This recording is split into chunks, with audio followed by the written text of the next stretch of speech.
sebagai seorang empat akan merasakan kecemasan yang berlebihan dibandingin orang normal pada umumnya.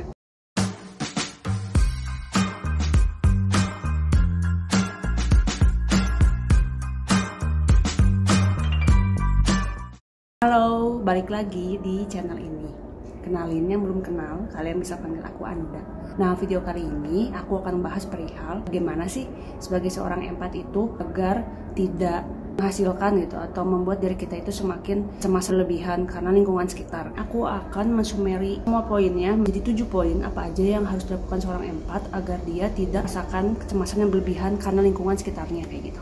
Aku share ini berdasarkan dari pengalaman pribadi dan juga beberapa literatur atau artikel yang aku baca. Nah, sebelum kalian lanjut untuk nonton video ini, jangan lupa untuk like, share, dan subscribe ya.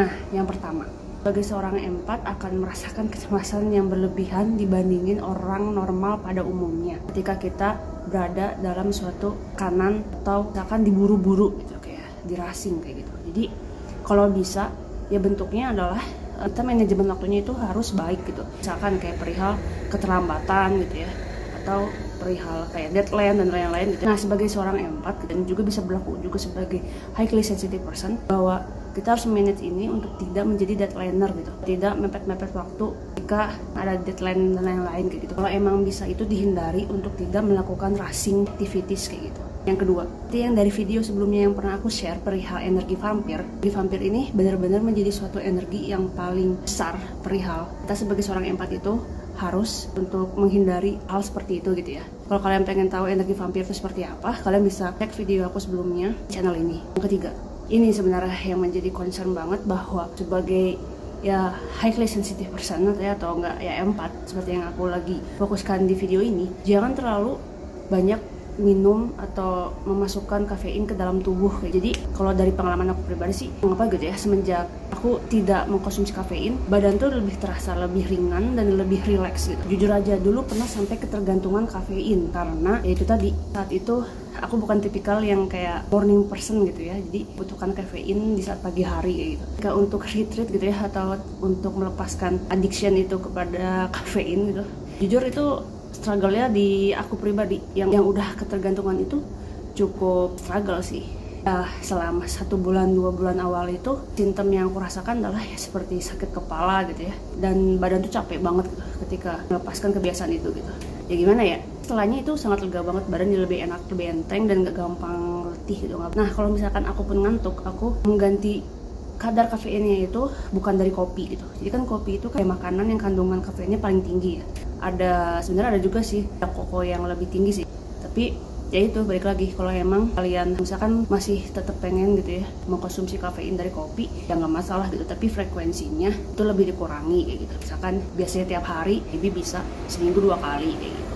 Soalnya ya kopi pun juga ada bagus khasiatnya gitu, be honest, karena untuk perihal demensia untuk di masa tua kayak gitu nih, untuk masalah daya ingat otak kayak gitu. Nah, tapi kalau aku pribadi, penggunaan kafein itu aku ganti dengan black tea atau ya teh hitam gitu ya. Yang keempat, itu adalah lack of boundaries kayak gitu. Jadi ini tuh perihal tentang kitanya yang tidak tahu batas ya. Oh, ini tuh udah di luar batas gitu. Misalkan contohnya itu perihal tentang kan kita berkomunikasi dengan orang yang punya trait narsistik kayak gitu ya. Jadi kita itu karena merasa empati kita itu awalnya yang khususnya untuk para empat yang belum teredukasi gitu ya, biasanya ini lack of boundaries itu nggak ada gitu. Lack of boundaries itu sangat tinggi gitu ya. Jadi dia itu karena beralasan berempati gitu, dia nggak mandang orang. Ya jujur aja ya, nggak semua orang tuh pantas untuk ditolong kayak gitu. Ada yang emang bentuknya tuh kayak semacam parasit gitu ya. Jadi ketika kita tolong gitu ya, karena kita tuh kayak kasih kaki gitu ya, tapi dia minta jantung kayak gitu. Nah, yang kelima, ini ada kaitannya sama tadi poin sebelumnya perihal lack of boundaries.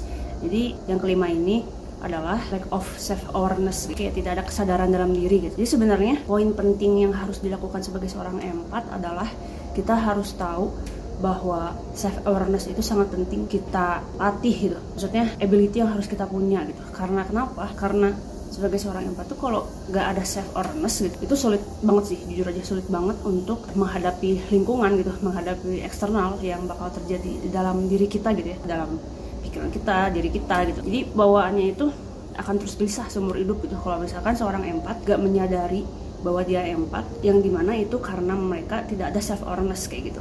Nah, yang keenam itu adalah kita tidak punya waktu cukup untuk me time gitu, untuk waktu sendiri gitu. Menurut aku pribadi adalah sebagai seorang empat itu penting banget ketika kita punya me time gitu. Ketika kita punya alone time. Kenapa? Karena dari situ kita itu bisa nge-gather semua informasi yang kita dapat, kita bisa berkonsentrasi di situ gitu. Kita juga bisa ya menciptakan ketenangan dalam diri gitu kita sendiri gitu. Dibandingkan saat itu kita menghabiskan waktu dengan orang lain gitu. Balik lagi ke perihal empat itu yang aku bilang, HSP aja udah 20% dari populasi orang di dunia ini gitu ya. Dan empat itu adalah lebih dikit dibandingkan HSP kayak gitu. Nah, makanya jangan mengsamakan kehidupan seorang empat dengan orang pada umumnya gitu ya, pada orang pada normalnya seperti apa gitu. Jadi menurutku adalah ketika kalian dalam seminggu gitu ya, kalian tuh harus memanage diri kalian. Berapa hari sih kalian butuh waktu alone time gitu, dan berapa hari kalian berinteraksi dengan orang kayak gitu. Itu harus balance. Jadi tidak ada ketika alone time lebih banyak gitu ya, atau enggak sosialnya lebih banyak gitu. Tapi ya kenapa aku menyarankan untuk 50-50 gitu ya, maksudnya 50-50 seperti ini, karena ketika seseorang gitu terlalu banyak menghabiskan waktunya dengan diri sendiri gitu ya, ya itu baik lagi akan menimbulkan suatu ego yang nggak sehat kayak gitu. Begitupun juga ketika kita menghabiskan waktu dengan banyak orang, ketika kita banyak bersosialisasi dengan orang sebagai seorang empat, itu kita akan bingung, dimana kita akan merasakan banyak emosi yang kita rasakan gitu ya, yang kita dapatkan, tapi kayak asing gitu. Dan dimana itu yang membuat emosi kita gitu, itu bukan feeling kita gitu, itu adalah feeling atau emosi atau rasa sakit atau ya apapun gitu ya, perasaan yang kita rasakan, yang kita serap dari orang lain, dan itu tuh mengendap di kita gitu, karena kita tuh nggak ngerilis energi itu kayak gitu. Nah, yang terakhir, yang ketujuh, itu adalah kita memiliki conversation with the people with lack empathy gitu. Ya orang-orang yang itu yang sulit untuk berempati gitu. Jadi kayak orangnya sangat logis gitu ya. Orang itu sangat mikir realita dan logik gitu. Jadi kayak otaknya otak kiri banget gitu. Jadi otak kanannya tuh jarang dia pakai gitu. Bukan jarang dia pakai, maksudnya tidak sering dilibatkan oleh proses berpikirnya gitu otak kanannya itu. Nah, orang-orang yang lack empathy ini tuh dia itu punya empati yang nggak ada gitu. Ya orang-orang kayak gini tuh ya baiknya sih emang bentuk interaksinya adalah profesional aja gitu. Kalau emang ini bentuknya kan kerja gitu ya, atau secara formalitas kayak gitu. Tidak usah melibatkan orang yang lack empathy ini untuk masuk ke lingkaran personal kamu kayak gitu. Itu sih karena kenapa? Ya balik lagi ke perihal kayak kita itu ngomong sama tembok gitu. Apa yang kita maksud gitu ya, apa yang dibicarakan itu gak masuk gitu, karena emang tameng dia itu adalah logika. Ya emang benar tuh sangat penting gitu, apalagi itu tentang data dan lain-lain gitu ya, kalau misalkan masalah penelitian. Tapi balik lagi ketika gak semua bahasan itu bisa dibahas dengan logika gitu.